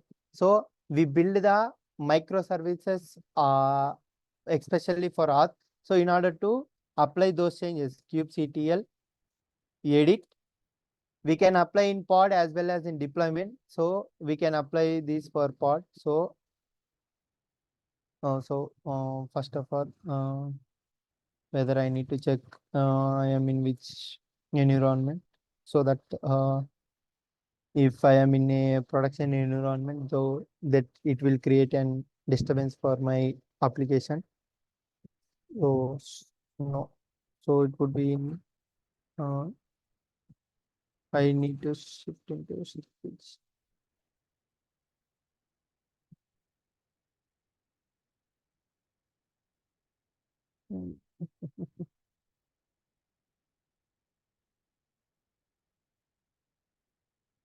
So I am just shifting from the development environment, which is development Kubernetes cluster.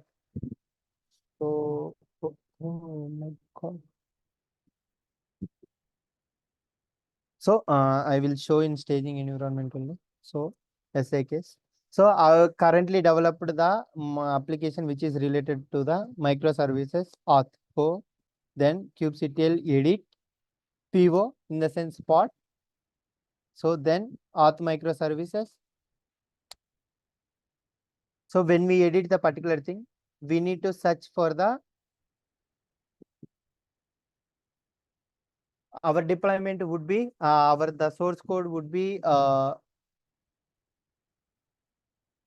bundled into the image. So when we upload the particular image, so here we can see we can remove the complete thing and we try to paste the newly created tag. So he data slash it is a repository, under that newly is that tag. So when we replace the particular tag with the here, so then our changes are going to be good enough to deploy the things. So in this way, if you need to develop one feature and we need to follow the CI and we need to follow the CD and we need to follow the continuous deployment.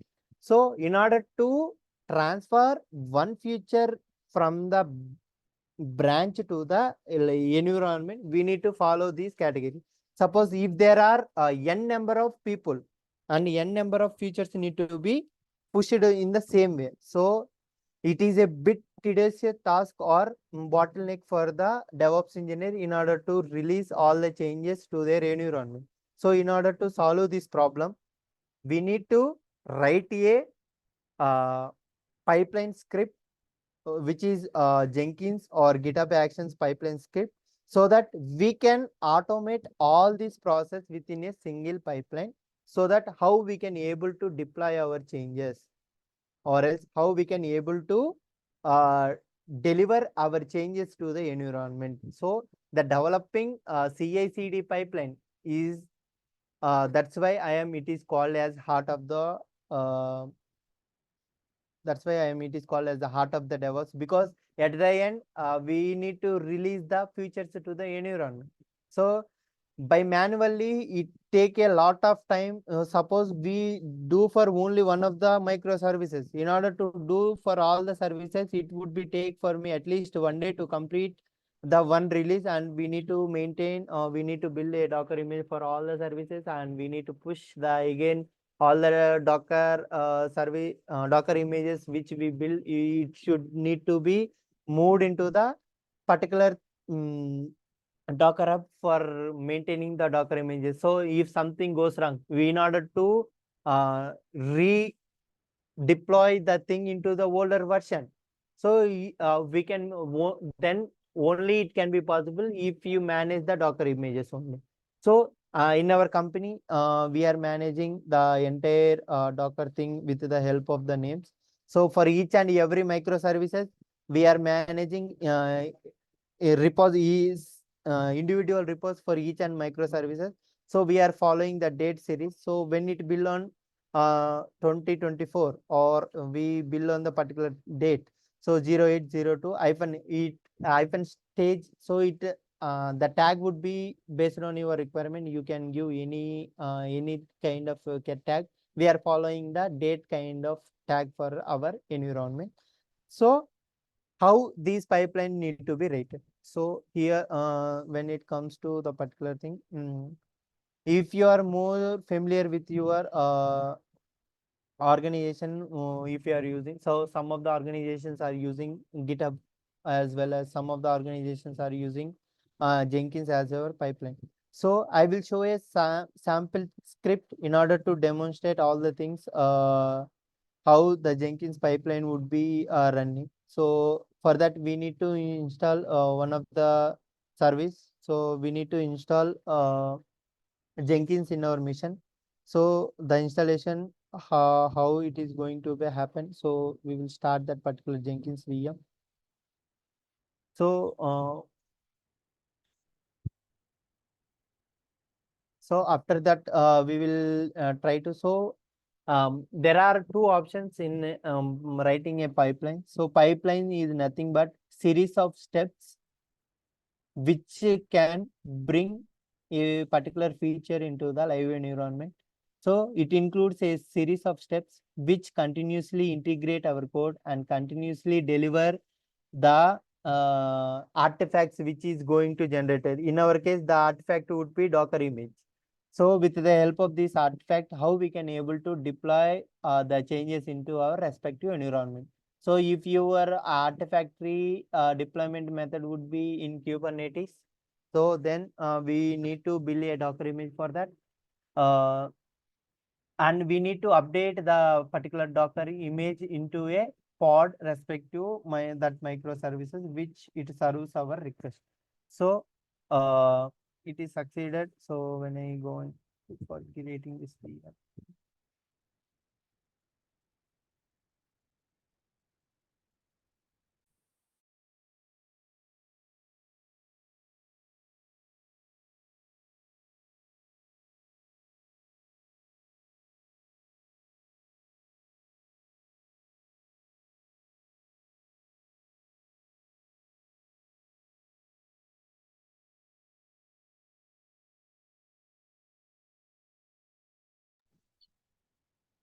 Ravi, how much time is left for covering the other part?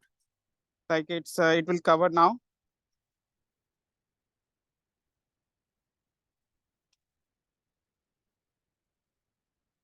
Are you getting voice, Ravi?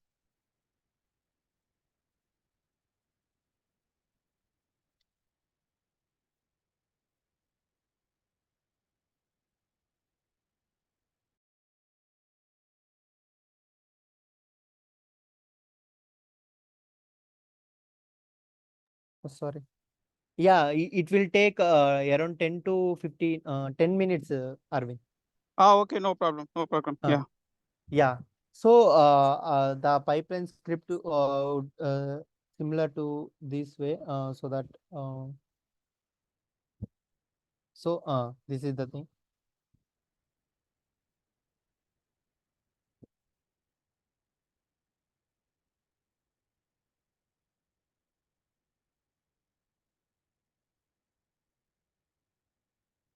So uh,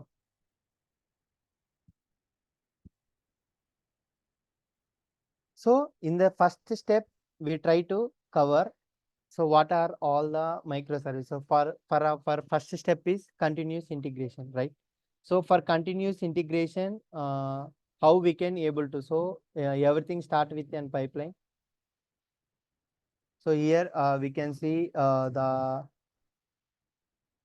pipeline agent means in order to execute this pipeline, agent can provide the compute power. So here what is the compute power you can provide? So we having n number of folders in my options as a microservices. So based on your microservices, we are passing it as a parameter to choose which microservices you need to be built.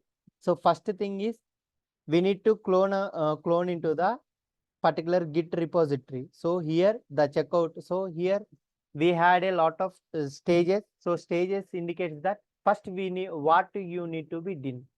So the second part it will cover what you need to be done.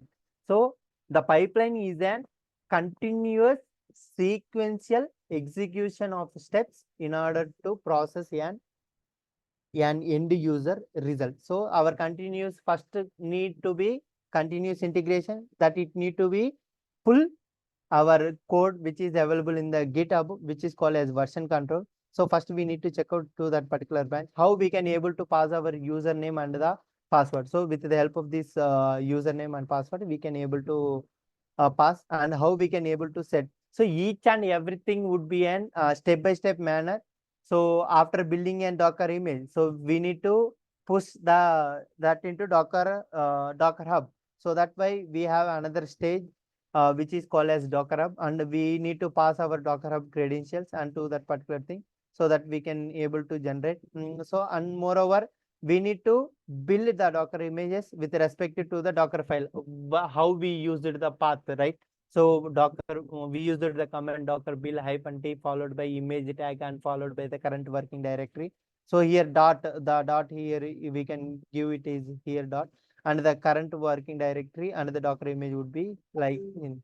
So in this way, when we write this particular thing, so it will continuously execute our code, and with respect to the which microservices. Suppose if you having 20 to 30 microservices in order to manage our account, so the when we write the particular script, it will automatically able to detect the changes in which folder or in which microservices the changes are done, and which microservices. For those microservices we need to build a Docker image in order to showcase the application.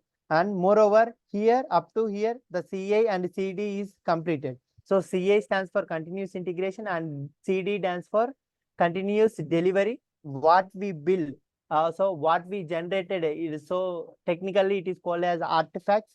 So the artifacts are going to be continuous delivered to in order to show the changes or showcase the changes into the environment.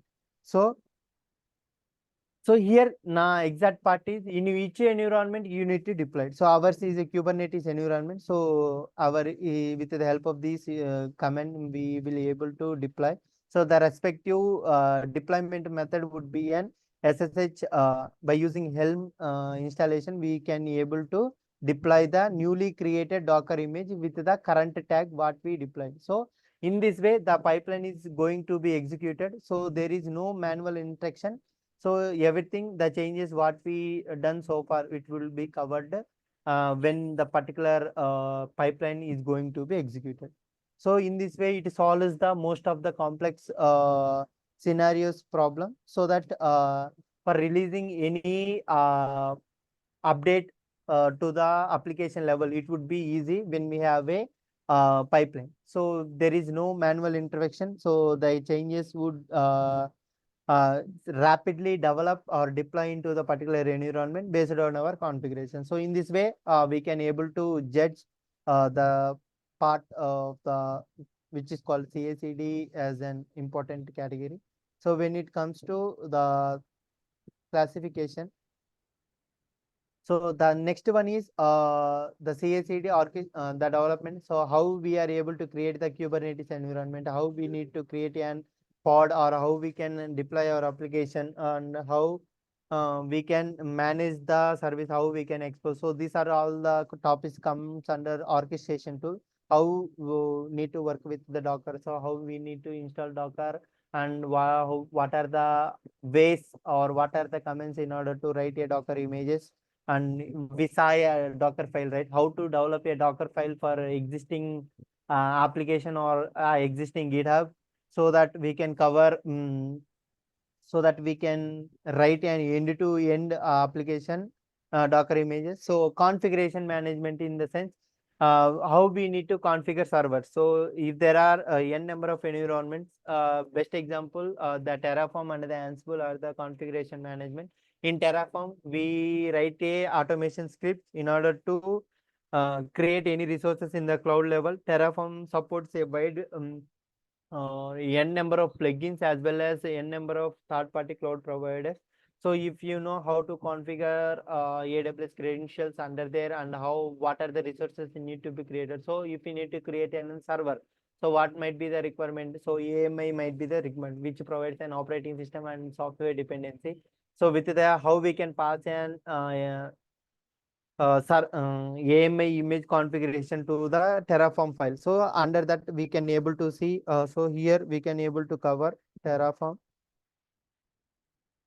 as well as Ansible for configuration management. So when comes to at the final, last but not least, so if continuously developing our application and continuously releasing our changes to the environment, at the end we need to do a monitoring session or monitoring on our application. So the famous tool is Prometheus and Grafana. So there are more number of enterprise version like Datadog, ELK, Jabrix. So these are all the application monitoring tools. So how the application is behaving, how much load it is getting, how much CPU utilization it is getting, or how much disk it is utilization. So with the help of these PromQL queries, we can able to generate, or we can able to monitor our application by installing the Prometheus and setup on all the environment. So all the services would be available in the cloud level also. The cloud would be a paid, right? So everything would be paid. So as per so some of the open source tools and CNCF projects are there. So they might use the open source and CNCF widely used cloud native computation foundation project. So most of them are using open source project and integrating to their environment. So in this way, everything would be worked in terms of DevOps. So we covered how the features are working. We covered how the source code management is covered, and how we can able to manage our servers within the cloud, and what is the importance of how the particular source code can be integrated, can be delivered, and can be deployed into the particular environment. It comes under CI/CD, and orchestration management, which is comes under our management of our application, whether you are maintaining application in microservices management, there comes into Kubernetes. So Kubernetes consists of a lot variety of concepts like PVC deployment, stateful state bind, cluster role, CRD. So there are a lot of concepts. So we can deep dive into the particular when we enroll for this course. We will deep dive into particular section, and this is the overall view. So from end to end in real time, what we are following, I will showcase in that particular demo. So if you have a time, it is almost 2 hours. It would be within the less time, we will know how the entire software development life cycle would be from the scratch to the final end, how the source code or the feature is deployed to the particular environment. We will cover all we will see all kind of categories in the particular demo session. So is there any questions?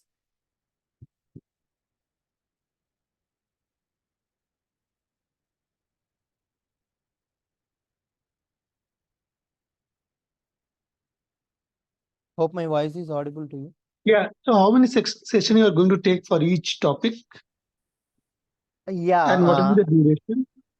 yeah, I and Arvind will plan accordingly and let you know in that particular group chat. Yeah, anyone who wants to know about more sessions of the Ravi, right? I'll give the Uh, contact of Ravi. Okay. Because so he's conducting separately DevOps sessions. Okay. But this is introductory session for the data engineering batch one for mine. Okay. He's just showcasing his tech skills, right? Okay. So contact me, right? I will give his contact details. Okay. And someone can talk directly with him. Yeah. So Okay. any SDLC development, this is the thing. When you are working in MNCs, you do not have an overall view. How suppose if I am working in an MNC, so I will have a dedicated team. So MNCs deals with a lot of projects, right? So there is a dedicated team for CA. So you have you getting a knowledge only about the CA thing. There might be a one monitoring separate monitoring batch or group for monitoring our application. So according to the project or according to organization, the number of tools and the number of activities you are doing would be concised for the respective according to your organization. So finally, at a final agenda, when it comes to DevOps, this is the thing: source code management, one of the cloud, and one of the CI/CD pipeline management, orchestration tools, and configuration management and application monitoring. So here, the end-to-end project for any application requirement, we covered all the things within a less time. So if we have a more time, then we try to showcase how the Terraform is going to work and how the Prometheus and Grafana would collect the metrics and monitoring in the sense when something goes down, it will know, it should be able to notify me, right? So this is the entire overall DevOps and the cloud and the AWS. So I linked between the what is the correlation, the Linux as well as cloud and as well as the DevOps. So one question, are you going to show some real-time example and live projects also? Are you going to assign us part of this one? And the second one, at the end of this, are we going to integrate this DevOps with the data pipeline as well? The data pipeline will take care of Arvind. So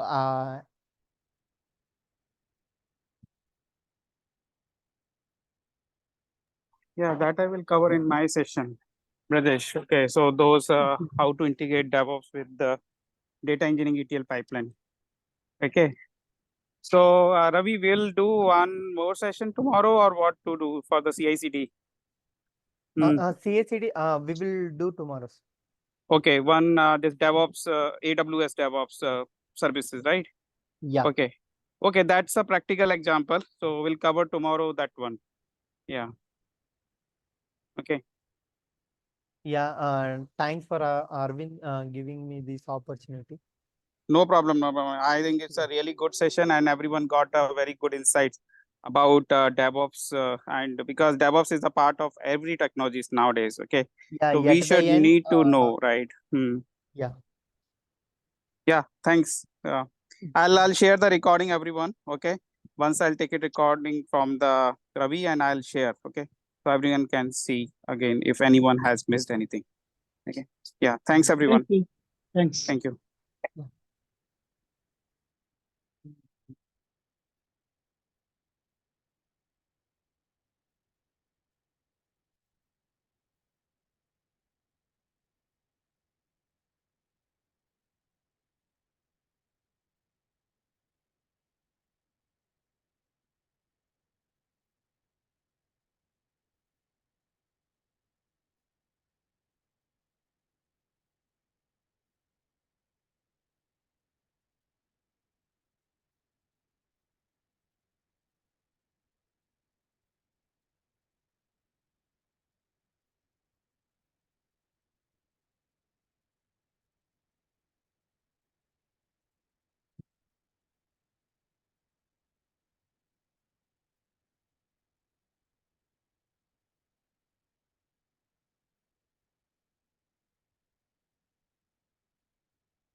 Arvind?